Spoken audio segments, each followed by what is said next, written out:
जय हिंद। मैं DK sir आप सबको वेलकम करता हूँ आपके अपने यूट्यूब चैनल जय मां शारदे यूट्यूब चैनल कोचिंग सेंटर में। मेरे प्यारे बच्चों, जैसे कि आप सब जानते हैं कि डीके सर आप सबको दे रहे हैं बिल्कुल फ्री में क्रैश कोर्स, चाहे क्लास 8 में हो, 9 में हो, 10 में हो, 11 में हो या 12 में हो, ये सारे क्लास के बच्चों को डीके सर बिल्कुल फ्री में दे रहे हैं क्रैश कोर्स। तो चलिए आज सबको वेलकम करते हैं आज के एक नए सेक्शन में। मेरे प्यारे बच्चों, जैसे कि आप सभी जानते होंगे कि आज का जो है क्लास 10 वालों के लिए हम स्पेशल क्लास लेकर आए हैं, वह भी सामाजिक विज्ञान से। मेरे प्यारे बच्चों, इस वीडियो में हम लोग बात करेंगे 2 नंबर के प्रश्नों के लिए। मतलब इसमें जितने भी प्रश्न आपको हम देंगे, लगभग 15 क्वेश्चन देंगे मेरे प्यारे बच्चों। मेरे सारे प्रश्न आपके 2 नंबर में पूछे जाने वाले हैं।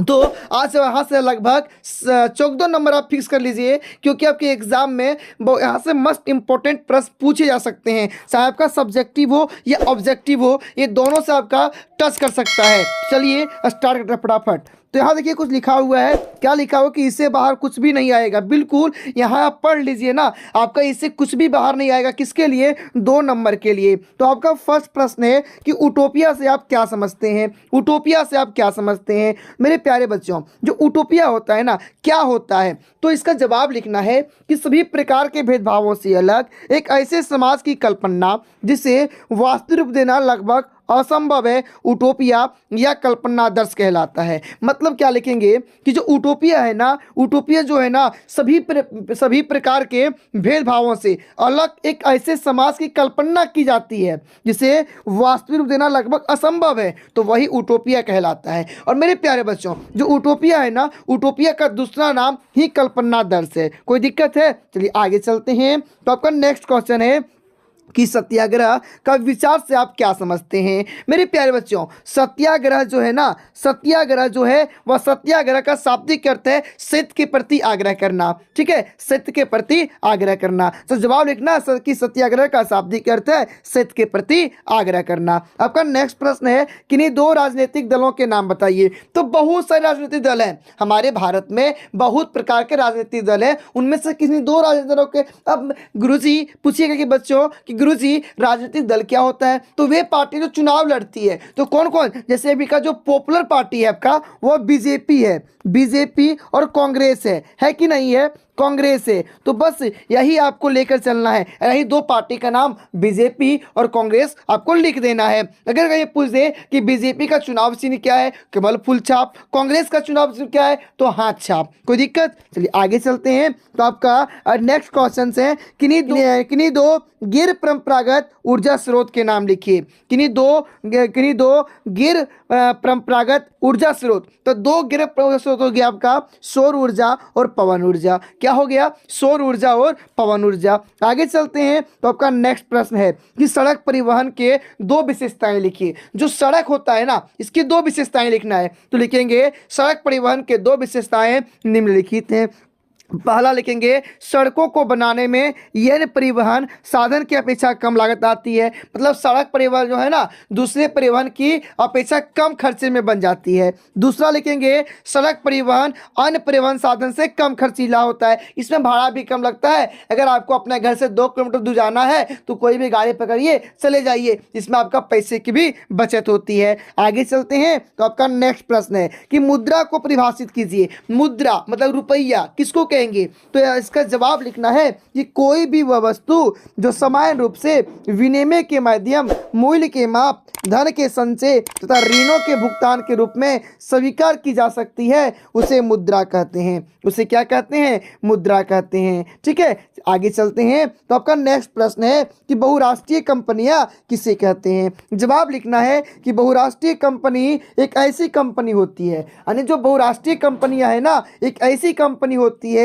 जो अपने व्यवसाय को एक से अधिक देशों में क्या करती है? संचालित करती है। एक से अधिक देशों में संचालित करती है। आपका अगला प्रश्न है कि निरंकुशवाद से आप क्या समझते हैं? निरंकुशवाद, तो सबको जवाब लिखना मेरे प्यारे बच्चों कि ऐसी शासन व्यवस्था जिसमें शासक वर्ग पर किसी प्रकार का कोई अंकुश या नियंत्रण नहीं होता तथा शासन वर्ग अपनी मनमानी करने को स्वतंत्र होता है, निरंकुशवाद कहलाता है। मतलब मेरे प्यारे बच्चों, निरंकुशवाद में ना राजा अपनी मनमानी करता है, राजा अपनी मनमानी करता है। ठीक है, आगे बढ़ते हैं। तो आपका नेक्स्ट प्रश्न है और मोस्ट इंपॉर्टेंट है कि गांधी जी ने यह असहयोग आंदोलन को वापस लेने का फैसला क्यों लिया। तो जवाब लिखना है कि गांधी जी ने यह असहयोग आंदोलन को वापस लेने का फैसला निम्नलिखित कारणों से लिए। नंबर 1 लिखेंगे कि महात्मा गांधी अहिंसा और शांति का पूर्ण समर्थक थे, इसलिए जब उन्हें यह सूचना मिली कि उत्तेजित भीड़ ने चोरी चोरा के पुलिस थाने को आग लगाकर 22 सिपाहियों की हत्या कर डाली है तो वह परेशान हो उठे।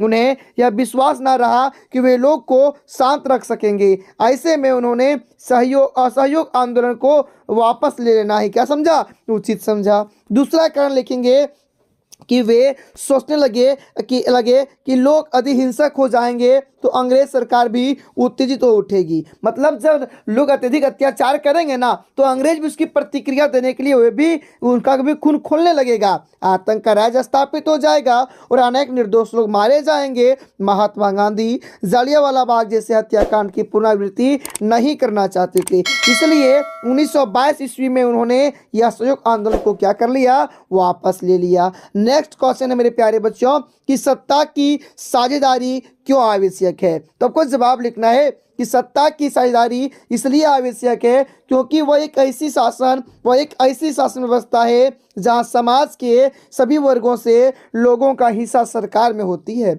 साथ ही साथ यह हमारे समाज में शांति और भाईचारा बनाए रखने के लिए सत्ता की साझेदारी आवश्यक है। मेरे प्यारे बच्चों, अगर वीडियो आपको ज़रा भी हेल्पफुल लगे तो लाइक, कमेंट और शेयर रुकना नहीं चाहिए। साथ ही साथ अगर आप हमारे चैनल पर नए होंगे तो हमारे चैनल को ज़रूर सब्सक्राइब करके रख लीजिएगा।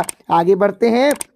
तो आपका नेक्स्ट प्रश्न है किसी भी राजनीतिक दल के क्या गुण होते हैं। तो जवाब लिखना है किसी भी राजनीतिक दल के निम्नलिखित गुण होते हैं। पहला, यह लोगों का ऐसा समूह है जो सरकार बनाने तो चलाने के लिए समान मुद्दों पर सहमति दिखाते हुए साथ मिलकर क्या करते हैं, चुनाव लड़ते हैं। आपका नेक्स्ट पॉइंट लिखेंगे कि समाज के सामूहिक हितों को सुनिश्चित करने के लिए उनके पास नीति एवं कार्यक्रम होते हैं। तीसरा लिखेंगे वे इन नीतियों एवं कार्यक्रमों को चुनाव द्वारा जनता से प्राप्त लोकप्रिय समर्थन के माध्यम से लागू करते हैं। आपका अगला पॉइंट लिखेंगे वे समाज के मौलिक राजनीतिक विभाजन को परीक्षित करते हैं। नेक्स्ट पॉइंट लिखेंगे उनकी पहचान इससे होती है वह समाज के किसी के लिए खड़े हैं, वे किस नीतियों का समर्थन करते हैं तो वह किन के हितों का देखभाल करते हैं। लिख लोगे ना। आगे बढ़ते हैं मेरे प्यारे बच्चों। तो एक मोस्ट इंपॉर्टेंट बीबीआई क्वेश्चन मिलता है कि छोटा नागपुर क्षेत्र को खनिज का भंडार क्यों कहा जाता है। इसका जवाब लिखना है छोटा नागपुर क्षेत्र को खनिज का भंडार इसलिए कहा जाता है क्योंकि यहाँ भरपूर मात्रा में धात्विक खनिज पाए जाते हैं। छोटा नागपुर का पठार कठोर चट्टानों का बना है, अतः यह अनेक प्रकार के खनिज पाए जाते हैं। लिख लोगे। आपका नेक्स्ट प्रश्न है कि प्रति व्यक्ति आय क्या कहलाती है। तो जो प्रति व्यक्ति आय है मेरे प्यारे बच्चों वह औसत आय कहलाती है। क्या कहलाती है, औसत आय कहलाती है। आपका नेक्स्ट प्रश्न है कि हमारे देश के विकासात्मक लक्ष्य क्या होने चाहिए। आपका जवाब होगा कि ऐसी परिस्थितियां उत्पन्न करना जो लोगों में अपनी प्रतिभा के अनुसार या आर्थिक तथा सृजनात्मक जीवन जीने की क्षमता क्या करे, प्रदान करे। लिख लोगे ना। आपका नेक्स्ट प्रश्न एवं अंतिम प्रश्न है मेरे प्यारे बच्चों कि राष्ट्रीय कैडेट कोर के प्रमुख उद्देश्यों को लिखिए। लिखना है इसका जवाब कि राष्ट्रीय कैडेट कोर के प्रमुख उद्देश्य निम्न है। नंबर 1, युवकों में नेतृत्व की क्षमता। नंबर 2, चारित्रिक विशेषताएं। नंबर 3, सहयोग की भावनाएं। नंबर 4, सेवा आदर्शों आदि का विकास करना। और पॉइंट 5 लिखेंगे संकट के समय पीड़ितों का मदद करना। मेरे प्यारे बच्चों, अगर आप अभी तक डीके सर के द्वारा दी जाने वाली फ्री क्रैश कोर्स में अगर आप अभी तक ज्वाइन नहीं हुए हैं तो आप अभी इस दिए गए नंबर पर कांटेक्ट करके हमारे व्हाट्सएप ग्रुप को ज्वाइन कर सकते हैं। मैं आपको यहाँ क्लास 8, 9, 10 11-12 के VVI क्वेश्चंस, मॉडल सेट का सॉल्यूशन, साथ ही साथ आपके एग्जाम की आंसर की और प्रत्येक क्लास के प्रत्येक सब्जेक्ट का चैप्टर वाइज वीडियो देता रहूँगा। Thank you.